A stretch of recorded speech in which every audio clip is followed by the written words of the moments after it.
자, 뭐 생중계 15분 이게요. 어제 밤부터 얘기가 나와서요. 오늘 본격적으로 논란이 좀 커졌습니다. 계속 여야 얘기가 좀 나오고 있는 상황인데 우선요.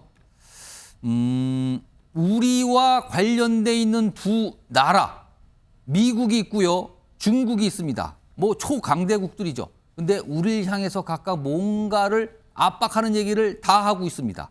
우선 그 내용 영상으로 확인해 보겠습니다. Something I've said for a long time. It's never a good bet to bet against the United States of America. And those who bet against America are learning how wrong they are. It's never, ever been a good bet to bet against America. Never.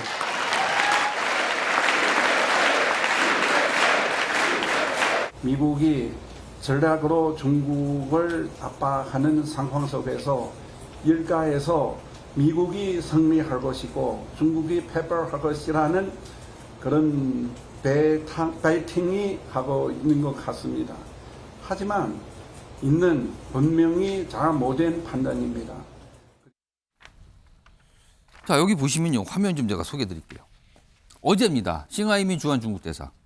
미국이 승리하고 중국이 패배. 여기에 배팅하는 건 잘못된 거다. 알아서 판단하세요. 이런 거 같죠? 우리 보고. 그리고요. 바이든 미국 대통령도 가끔씩 이 얘기를 꺼냈어요. 근데 오늘 미국 언론 기고문에 미국에 반해 배팅하는 것, 특히 미국 경제를 강조하면서 미국 경제에 반해서 배팅하는 것 결코 좋은 생각 아니다. 뭐가 비슷합니다, 지금요.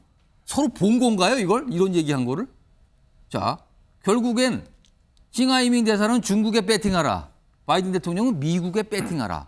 그게 좋은 생각이다. 좋은 판단. 이렇게 압박을 합니다. 우리를 보고 하는 것 같아요, 지금.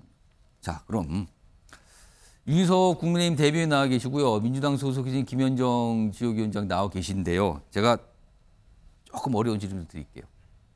지금 미국과 중국이 우리를 보고 선택에 대한 압박을 하고 있습니다. 특히 경제와 관련해서요. 자, 그렇다면 우리는 한국의 우리의 국익을 위해 솔직히 어디를 선택해야 된다고 판단하십니까? 윤석 대변인. 우리가 그 명확한 원칙과 주관을 갖고 있으면 해결될 문제라고 봅니다. 예.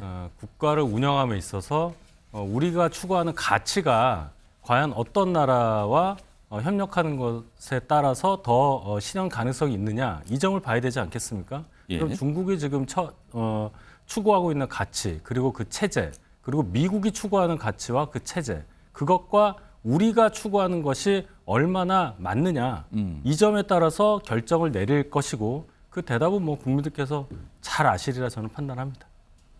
국민들이 잘 아실까요? 얘기를 안 하시네. 어디라고 판단하시는데 그냥 국민들이 아실 거라고 얘기하는데 좀 말씀하신 중에 있는 것 같긴 해요. 알겠습니다. 조심스럽게 말씀하셨어요. 자, 이번에 김현정 위원장. 솔직히 우리는 지금 어디를 선택해야 됩니까? 그럼? 안미 경중이란 말이 있지 않습니까? 안보는 미국, 경제는 중국이란 말이 있지 않습니까? 예. 중국이 우리나라의 최대 교역국인 건 분명한 사실이고 어. 가장 많은 무역 흑자를 내는 그 예. 국가였어요. 그런데 지금 윤석열 정부에서 가치 외교, 진영 외교를 선언하면서 대놓고 이제 그 미국 편을 들면서 미국의 대중국 봉쇄 전략이 인태 전략이 편승하면서 중국과의 관계가 대단히 악화됐습니다. 그래서 그런 과정 속에서 사실은 저희가 그동안 추구해왔던 국익 중심의 실용 외교 예. 이거를 지금 이제 포기한 그런 상황인데 이런 윤석열 정부의 기조를 바꾸지 않으면 우리나라는 경제는 더욱이 수출 의존 국가인 우리 대한민국 입장에서는 대단히 어려울 수밖에 없는 그런 상황으로 가는 거거든요. 그렇기 때문에 그 안미 경중 그전 해왔던 그런 그 실리 외교로 다시 돌아가야 된다라고 저는 생각을 하는 거고요. 예. 그리고 미국과 일본 같은 경우에도 G7 국가들 같은 경우에도 그렇게 대중국 봉쇄 전략을 쓰면서 뒤로는 오히려 중국과의 교역을 더 확대하고 있지 않습니까? 예. 그렇기 때문에 저는 이번에 그 이재명 대표가 중국 대사를 만난 그거에 대해서 국민의힘에서 비난할 것이 아니라 오히려 경색된 중국과의 한중 관계를 회복시키는 그런 그 기회로 좀 삼았으면 좋겠다. 이것이 제 생각입니다. 김현정 위원께 짧게 제가 추가 질문 드리면 최근에 사실은 경제 안보란 말이 몇 년 전부터 등장하고 있습니다. 경제를 안보와 분리할 수가 없다. 특히 반도체, 배터리 등등등 이 자체가 안보라는 얘기가 나오거든요. 그렇다면 앞서서 말씀하신 중국과는 경제, 안보는 미국. 이게 여전히 유효합니까? 이건 어떻게 판단하십니까? 이거 두 가지를 이렇게 딱 칼로 무 자르듯이 이게 분리할 수 있는 내용이 아니라고 저는 보는 거예요. 예. 그러니까 실제로 우리가 보편적 가치를 공유하는 동맹이라고 미국을 얘기하고 있지만 예. 미국은 오히려 IRA 법이라든지 반도체법 등으로 인해서 한국의 경제에 대해서 제재를 가하고 있는 형국 아닙니까? 그런 문제들에서 만약에 동맹이라고 하면 한국이 먹고 살 수 있도록 중국과의 교역도 할 수 있도록 미국이 허용해 줘야 되는데 그건 또 제재하고 있는 것 아니겠습니까? 그러니까 그게 현실인데 어떻게 하냐는 거죠, 우리는 그러면은. 그러니까 이제 NCND 전략이라는 게 있지 않습니까? 그게 전략적 모호함이라고. 예. 그 미국에 대해서 한국의 이런 상황들에 대해서 오히려 정부 여당이 설득하는 노력들을 오히려 해야 되는 거 아니냐. 근데 그런 설득하는 노력의 근거로 우리 더불어민주당이라는 야당에서 예. 강력히 반대하고 있다. 국민들이 반대하고 있다. 이런 여론을 등에 업고 미국을 설득하는 그런 작업들이 오히려 지금 필요한 시점이라고 저는 생각합니다. 제가 장윤선 기자하고 민현주 의원님께 1분씩 딱 드릴게요. 이 상황 이거 어떻게 우리가 선택하고 판단해야 되는지를 제가 1분씩 드릴게요. 자, 먼저 장윤선 기자. 네. 그 구한말 때도 저랬습니다. 음. 네, 그리고 냉전 때도 그랬습니다. 예. 언제나 늘 강대국으로부터 선택을 강요받습니다. 예. 그럴 때 지혜로운 우리는 어떻게 했냐면 다자 외교로 풀었습니다. 나라를 뺏기기 직전에 구한말의 정세를 보십시오. 우리끼리 막 이 편, 내 편, 청나라 편, 명나라 편, 뭐 일본 편, 러시아 편 나눠서 막 싸웠었거든요. 저는 사실 어제 민주당에서 싱하이밍 대사를 만나고 또 국민의힘에서 일본 대사를 만나는 장면을 보면서 야, 이게 국제관계 전문가들이나 외국에서 보면 정말 다루기 쉬운 나라다. 저렇게 해서 자기들끼리 싸움박질하게 만들어 놓으면 예. 자기들끼리 자멸하겠구나. 이런 것을 딱 보여준 아주 결정적인 장면이 아니었나라는 생각이 들어서 매우 안타까웠는데요. 언제든지 항상 우리는 국익을 중심으로 다자 외교로 풀어야 되고 그리고 지금 뭐 안미 경중 얘기했지만 그거 부족하다. 중국하고만 경제로 풀어서는 안 되기 때문에 문재인 정부에서 신남방 정책, 아시아 정책이 필요하다. 남아시아 정책을 확산해야 된다라고 했었던 것입니다. 그래서 지금도 그 전략은 아직도 유효하다. 중국에게도 팔아먹고 남아시아에도 팔아먹고 우리의 국익을 극대화할 수 있는 방향으로 가야 된다라는 생각을 합니다. 예, 민현주 의원님.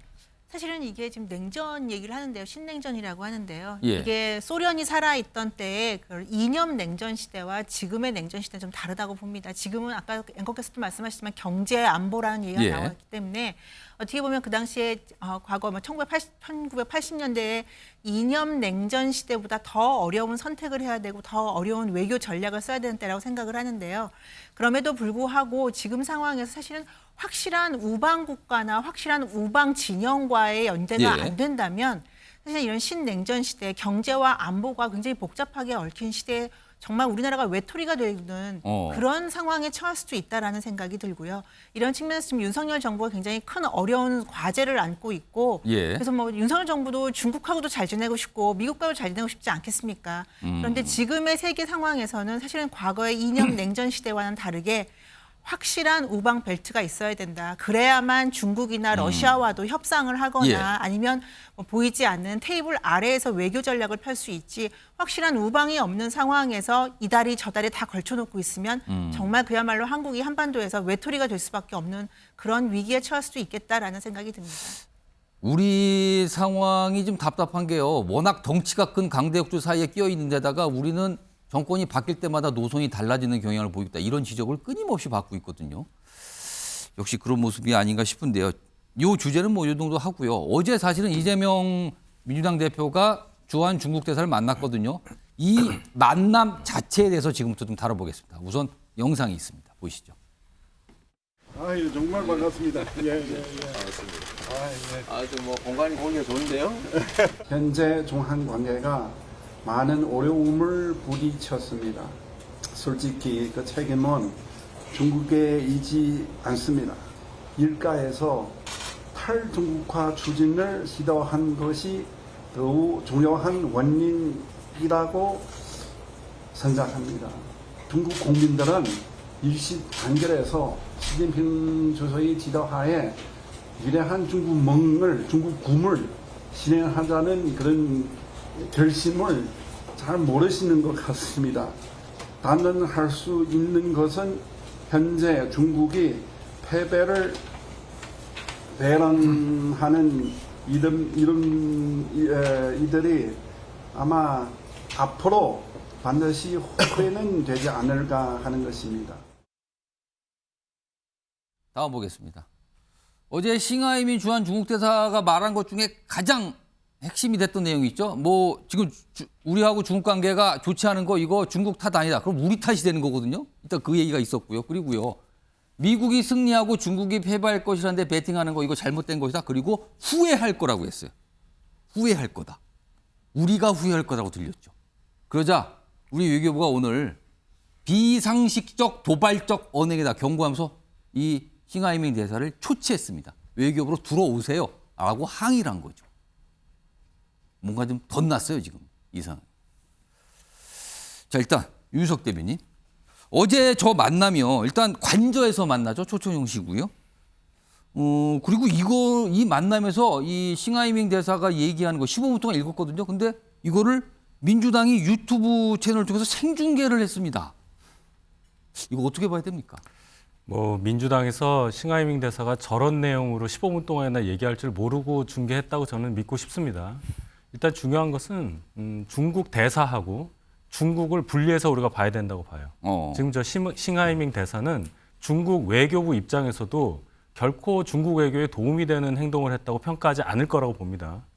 파견국의 외교 사절은 파견국에 파견된 이 외교 사절은 적어도 그 양국 간의 우호 증진을 위해서 활동해야 할 의무가 그렇죠. 있는 거죠. 외교관은 사실은 양국 관계가 굉장히 험악하도 그걸 풀기 위해서 노력하는 자리죠. 그렇죠. 그런데 지금 거의 도발에 가까운 발언을 국가서열 8위에 해당하는 제1야당 대표를 옆에 두고 15분 동안 했단 말이죠. 그럼 그걸 듣고 있는 이재명 대표는 어떻게 되는 겁니까?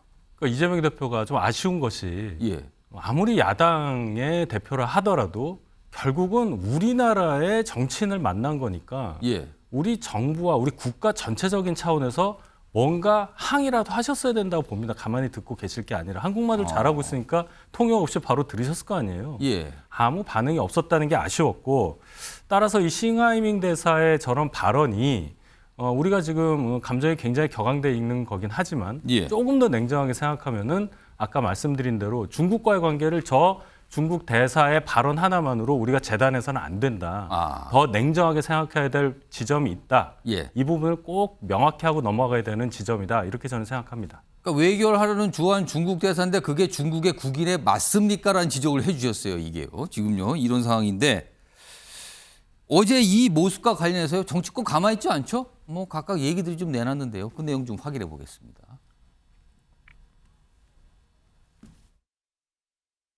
이재명 대표와 싱하이밍 주한 중국 대사가 어제 공개 회동을 가졌는데 쌍으로 우리 대한민국 정부를 비난하는 모습이었습니다.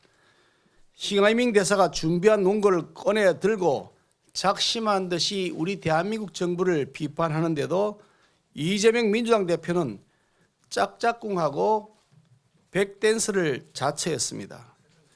이재명 대표는 싱하이밍 대사의 무례한 발언에 제지하고 항의하기는커녕 도리어 교지를 받들듯이 15분 동안 고분고분 듣고만 있었습니다.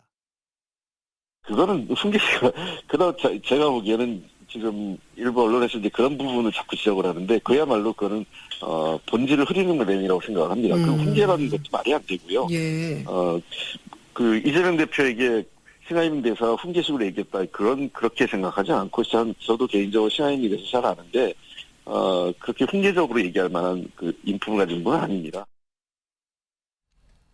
인품 얘기까지 나왔어요. 다른 정당의 반응도 오늘 있습니다. 여기 조정훈 시대전환 대표. 그러니까 이재명 대표님 보고 이제 뭐라고 얘기하죠? 중국 대사가 앞에서 우리 대통령과 정부를 15분 동안 작심 비판할 때 기분이 좋으셨습니까? 저 같으면 당장 중단하라 호통을 쳤을 것이다. 이렇게 좀 얘기했는데 김현정 위원장, 조정훈 시대전환 대표 반응을 어떻게 좀 보십니까? 지금 저 시대전환 조정훈 대표뿐만 아니라 좀 전에 김기현 대표도 이게 뭐 삼전도의 국힘에서 삼전도의 굴욕이라든지 뭐 이안스카 이런 표현까지 써가면서 비난을 하는데 사실은 지금 이 중국 대사를 김기현 대표가 만나야 되는 거 아닙니까? 근데 김기현 대표한테도 제안을 했는데 거절했다 거 그러죠. 아니겠습니까? 예. 사실 한중 관계가 경색되어 있고 수출을 먹고 사는 한국 입장에서는 중국과의 관계를 중국을 좀 다독일 필요가 있는 거잖아요. 그러니까 여당 대표가 안 만난 거에 대해서 한중 관계 개선을 위해서 야당 대표가 그 역할을 했다고 보는 것이 좀 맞다고 보고 이런 비난보다는 오히려 지난 사드 배치 때처럼 중국에서 한국에 대한 경제 보복이라든지 한학령이나 한한령 이런 거에 대한 우려도 지금 제기되고 있지 않습니까? 그런 문제에 대해서 어떻게 대처할지에 대해서 좀 말해야 된다라고 저는 좀 생각을 하고요. 이 뭐 그 굴욕적인 태도 그거에 대한 비판에 대해서는 사실 과거에 얼마 전에 그 일본 대사 초치했을 때 독도는 이제 일본 땅이라고 한 거에 대해 초치했을 때 일본 대사가 오히려 더 큰 소리 쳤지 않습니까? 일본 땅 맞다고. 그럴 때 뭐 한국은 어떻게 했습니까? 그리고 미국에서 우리 대통령실 도청한 거에 대해서 항의 한마디 못하지 않았습니까? 그것이 오히려 더 굴욕적인 태도 아니겠습니까? 저는 이렇게 사실 중국 대사가 그 우리 정부에 대한 서운한 감정을 야당 대표를 만나는 그 공간에서 저는 얘기했다고 보거든요. 그럼 본질적인 내용은 뭐냐면 중국이 왜 이렇게 한국 정부의 불만을 갖고 있느냐에 대해서 내용을 확인해서 그 문제를 해결함을 위해서 한국 기업이라든지 뭐 이렇게 한반도의 평화라든지 이런 쪽을 해소하는 노력들을 하는데 오히려 방점을 찍어야지 이렇게 부차적인 내용 가지고 이렇게 비난하는 거로 일색하는 것은 저는 올바른 태도라고 생각하지 않습니다. 자, 민현주 의원님, 부차적인 걸 갖고 문제를 삼고 있다. 이 얘기였습니다. 어떻게 판단하십니까? 뭐 민주당에서 뭐 국민의힘이나 윤석열 정부에서 하는 외교 정책에 반대할 수 있어요. 비판할 수도 있고요. 그런데 이 문제는 뭐냐면 이재명 대표가 과연 이러한 상황이 발생할 것을 모르고 이 면담을 갖게 됐느냐. 그리고 이 상황을 보면요. 이재명 대표는 당신이 하고 싶은 이야기를 사실은 그 신대사를 통해서 한 것이 아닌가. 그 입을 빌어서 한 것이 아닌가. 지금 영상에서 나오지만 너무나 여유롭게 끄떡끄떡하면서 듣고 있거든요. 조정훈 의원의 말을 빌리지 않더라도 이거는 이재명 대표가 분명히 중국 대사 입을 통해서 자기가 하고 싶은 이야기들을 국민들께 하고 우리나라의 정부나 우리나라 국민들에 대해서 거의 모욕적인 수준의 발언을 하는데도 제지를 하지 않았다는 거. 이거를 어떻게 부차적인 문제로 할 수 있겠습니까? 그러니까 일본이나 미국과의 그런 외교 문제에 있어서 우리나라 대사나 우리나라 당대표를 앞에 놓고 우리 당대표를 앞에 놓고 그렇게 면전에서 면박을 주진 않았죠. 그런 관계습니다. 이건 지금 면전에서 면박을 주면서 이재명 대표는 이 자리에서 뭐냐면 나랑은 상관없는 이야기고 이건 윤석열 정부와 국민의힘의 이야기야라고 해서 본인을 유체이탈하는 이 상황에서 자신을 빼내는 이 문제가 더 심각하다고 봅니다. 그래서 이재명 대표는 항상 제1야당을 향해서 국가를 생각해야 되고 국민을 생각해야 된다고 장외투쟁까지 하시는 분이 중국 앞에서는 저렇게 한없이 작아지면서 우리나라의 국격과 우리나라 국민들의 자존심을 무너뜨리는 이런 외교 행위는 하지 말아야 된다라고 저는 생각합니다. 자, 어제 일은 났어요. 뭐 논란이 시작됐죠. 그다음에 싱하이민 주한 중국 대사가 뭔가를 얘기를 했고요. 우리 외교부가 강한 불만 표시, 내정까지 하지 마세요 하면서 대사를 초치했습니다. 그리고 이쯤 되면요. 중국이 항상 반응을 보여왔었거든요. 기다려 보겠습니다. 또 어떤 얘기가 나오는지요. 자, 다음 주제는요. 여당과 관련이 있는 내용들입니다. 확인해 보겠습니다.